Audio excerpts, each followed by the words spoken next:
Assalamualaikum warahmatullahi wabarakatuh. Salam sejahtera bagi kita semua. Welcome back to my channel. Kembali lagi dengan aku Yura. Kali ini aku mau bahas soal P3K SJT lagi, namun soal-soal dari aku ini hots ya teman-teman. Jadi opsinya itu benar-benar sulit untuk dibedakan. Dan ini untuk formasi guru. Jadi semua ya teman-teman, semua formasi guru bisa mempelajari soal-soal dari aku ini. Nah, bagi teman-teman yang belum subscribe channel ini, silahkan di-subscribe terlebih dahulu agar tidak ketinggalan pembahasan soal yang berkenaan dengan P3K tahun 2023. Dan bagi teman-teman yang sudah like, comment, and subscribe channel aku, semoga dimudahkan nanti dalam tes dan juga bisa lulus ya teman-teman. Amin amin ya rabbal alamin. Kita bahas soal yang pertama. Anda diberi tugas baru oleh kepala sekolah yang menurut Anda susah untuk dilaksanakan karena Anda tidak berpengalaman. Menghadapi situasi ini, apa yang Anda lakukan? A. Saya akan menolak karena resiko tidak sukses. B. Saya akan menerima dengan syarat melibatkan tim yang sudah berpengalaman. C. Saya akan meminta waktu untuk memikirkan untuk mengambil tugas tersebut atau tidak. D. Saya mencoba meminta bantuan teman terlebih dahulu. Saya menerima dengan senang hati tugas yang diberikan.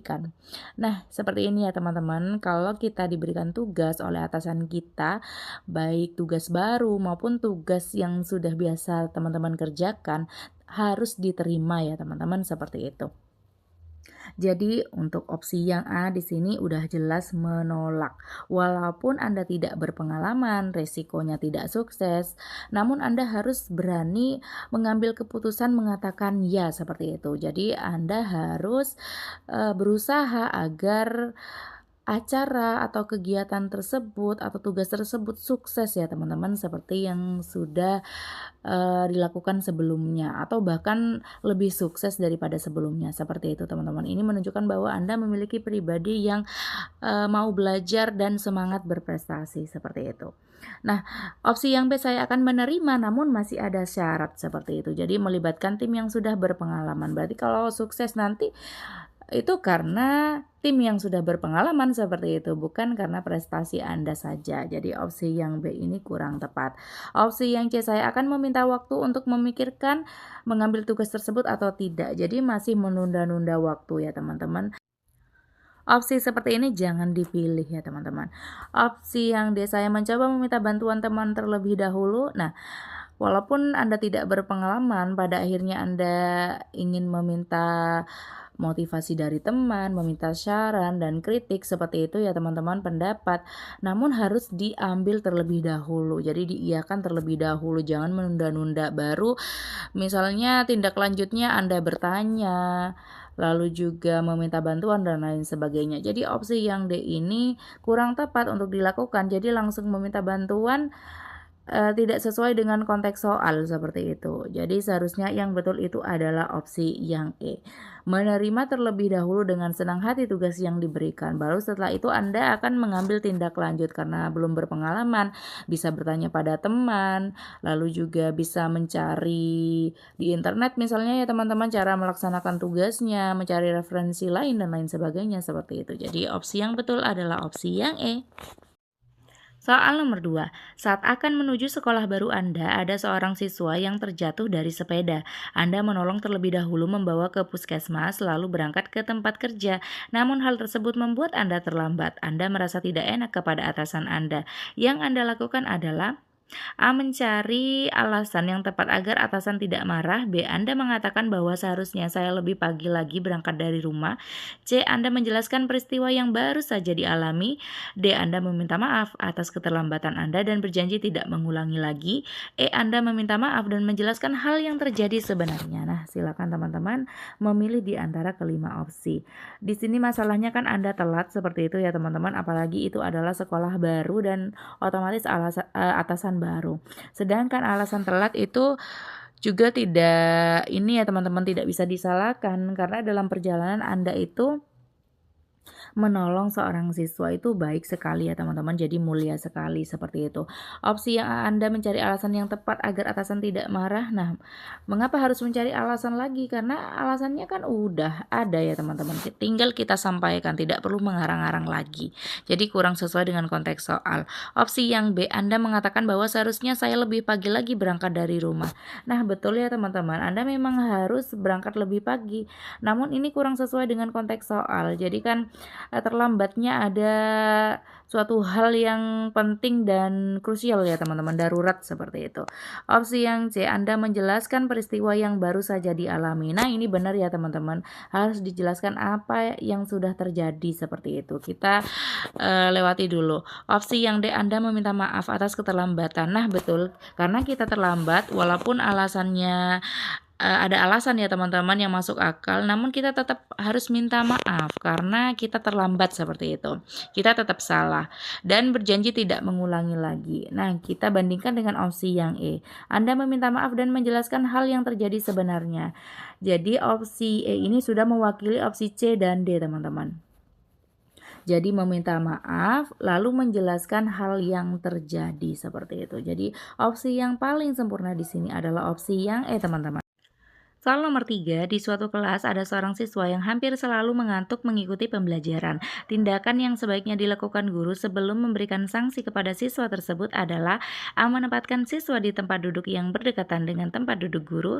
B. Mengingatkan siswa supaya mengikuti pembelajaran dengan baik dan tekun. C. Menyarankan kepada siswa agar tidurnya di rumah tidak terlalu malam. D. Mencari tahu penyebab kecenderungan mengantuk siswa tersebut. E. Meminta siswa mengambil posisi duduk paling depan agar dapat berkonsentrasi. Nah, di sini masalahnya adalah ada siswa yang mengantuk seperti itu ya teman-teman, yang dilakukan guru sebelum memberikan sanksi. Jadi harus diingat-ingat fokus. Jadi sebelum memberikan sanksi, guru harus apa? A. Menempatkan siswa di tempat duduk yang berdekatan dengan tempat duduk guru. Nah, ini bisa dilakukan ya teman-teman. Jadi mungkin dia akan takut untuk males-malesan seperti itu. Namun kalau namanya ngantuk ya teman-teman, pasti dimanapun tetap saja ya teman-teman seperti itu. Jadi opsi A sebenarnya ini kurang sempurna. Kita lihat opsi yang lainnya. Opsi yang B, mengingatkan siswa supaya mengikuti pembelajaran dengan baik dan tekun. Nah, ini kurang baik dilakukan ya teman-teman. Jadi seharusnya kita ini teman-teman, menanyakan terlebih dahulu ya teman-teman, mengapa siswa itu bisa sering mengantuk pada pembelajaran Anda seperti itu. Jadi opsi yang C, menyarankan kepada siswa agar tidurnya tidak terlalu malam, bisa saja ya teman-teman. Namun apakah tidur terlalu malam itu adalah penyebab ia sering mengantuk di kelas? Karena belum tentu ya teman-teman seperti itu. Opsi yang D, mencari tahu penyebab kecenderungan mengantuk siswa tersebut. Nah, ini lebih tepat ya teman-teman. Jadi kita cari tahu terlebih dahulu, didiagnosis terlebih dahulu. Apa sih penyebab ia itu mengantuk? Lalu setelah tahu alasannya barulah diambil tindakan, dicarikan solusinya, seperti itu seharusnya. Jadi opsi A ini lebih baik opsi yang D. Opsi yang E, meminta siswa mengambil posisi duduk paling depan agar dapat berkonsentrasi. Ini mirip dengan opsi yang A. Jadi di sini yang terbaik adalah opsi yang D. Soal nomor 4, ada seorang siswa yang biasanya tertib dan tidak pernah melakukan pelanggaran, tetapi suatu saat siswa tersebut terlambat dan tidak mengikuti upacara hari Senin dengan alasan bangun kesiangan. Tindakan yang sebaiknya dilakukan guru adalah A. Menanyakan alasan mengapa ia bangun kesiangan.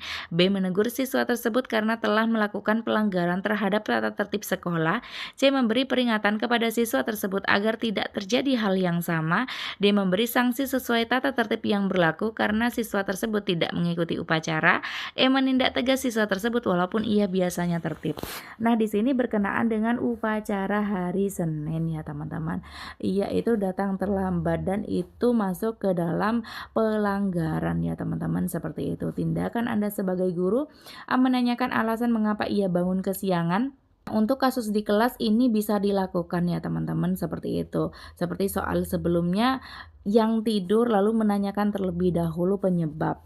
Namun untuk soal nomor 4 ini berbeda karena ini kan upacara hari Senin ya teman-teman, pasti sudah ada tata tertib yang berlaku berkenaan dengan pelanggaran tidak mengikuti upacara seperti itu. Jadi masih menanyakan alasan mengapa bangun siang itu kurang bagus untuk dipilih ya teman-teman.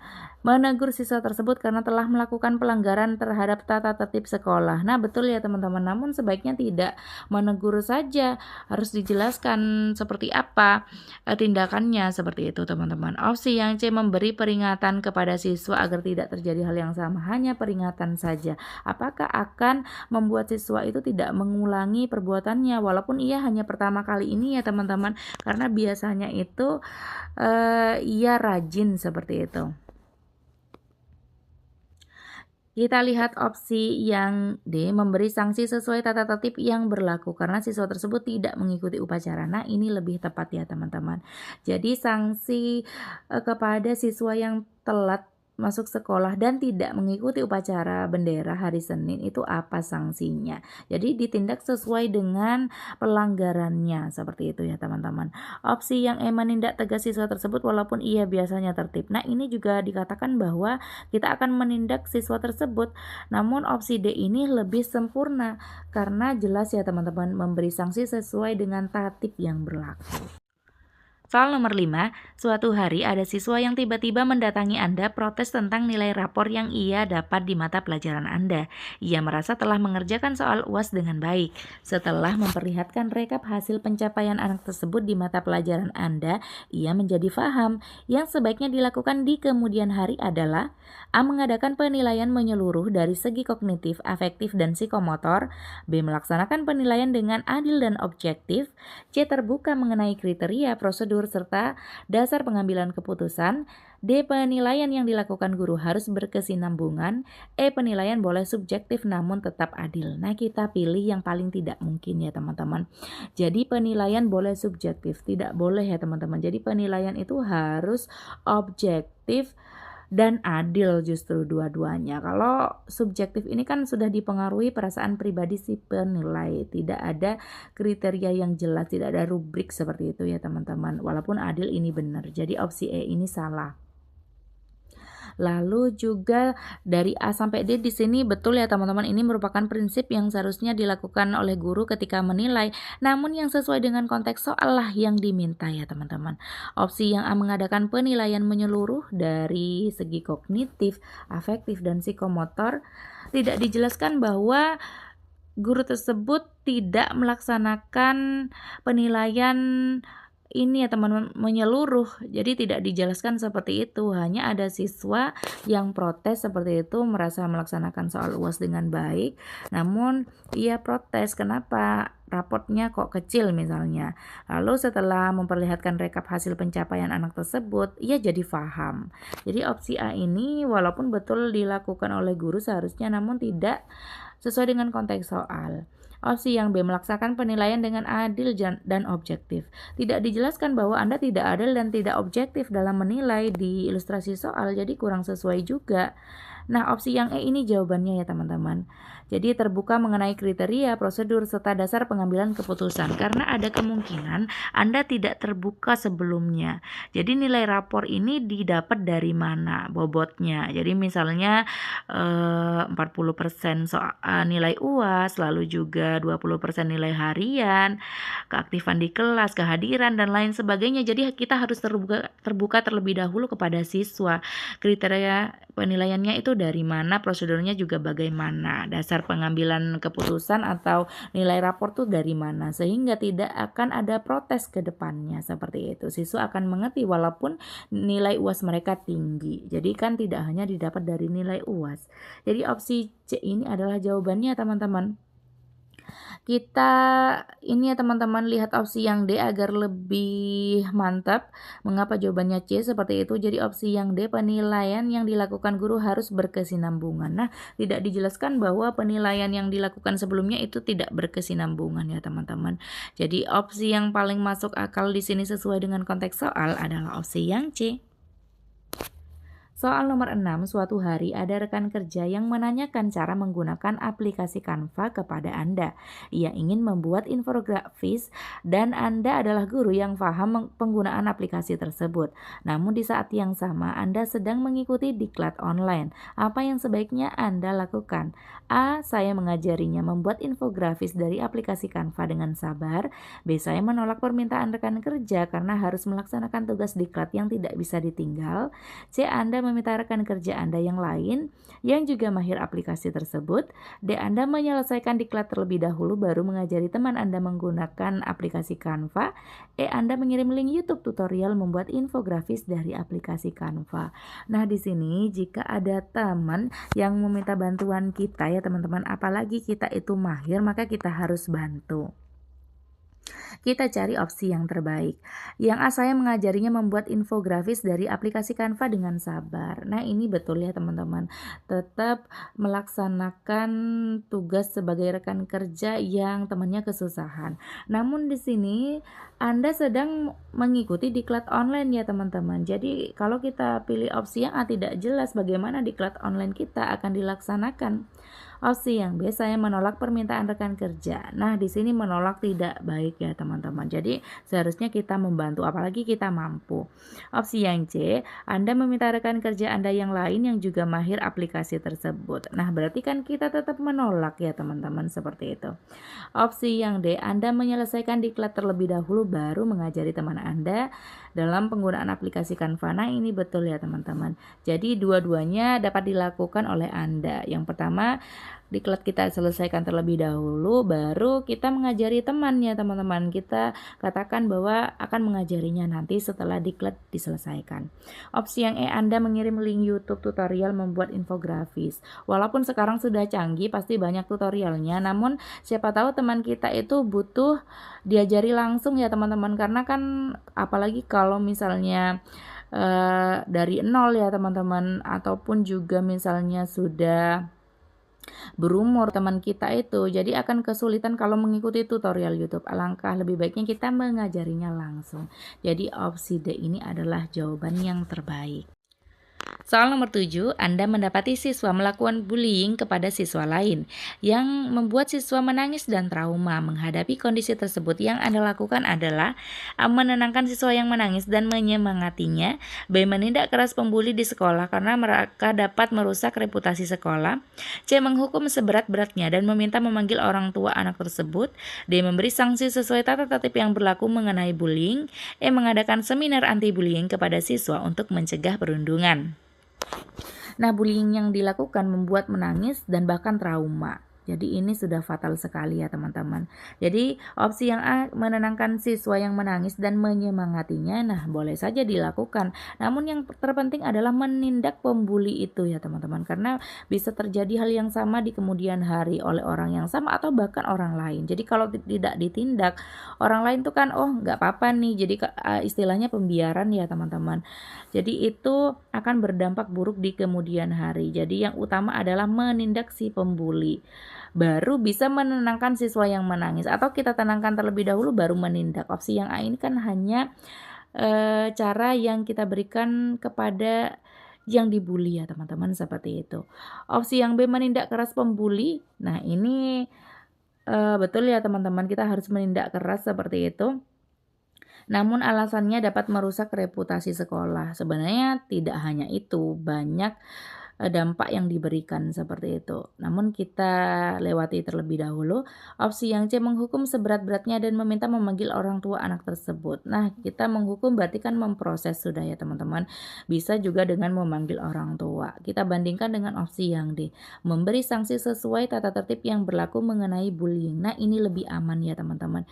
Jadi dasar menghukum itu mau seberat-beratnya, mau ringan, kita harus merujuk kepada tatib yang berlaku berkenaan dengan bullying. Pasti kan sudah dibuat di setiap sekolah ya teman-teman.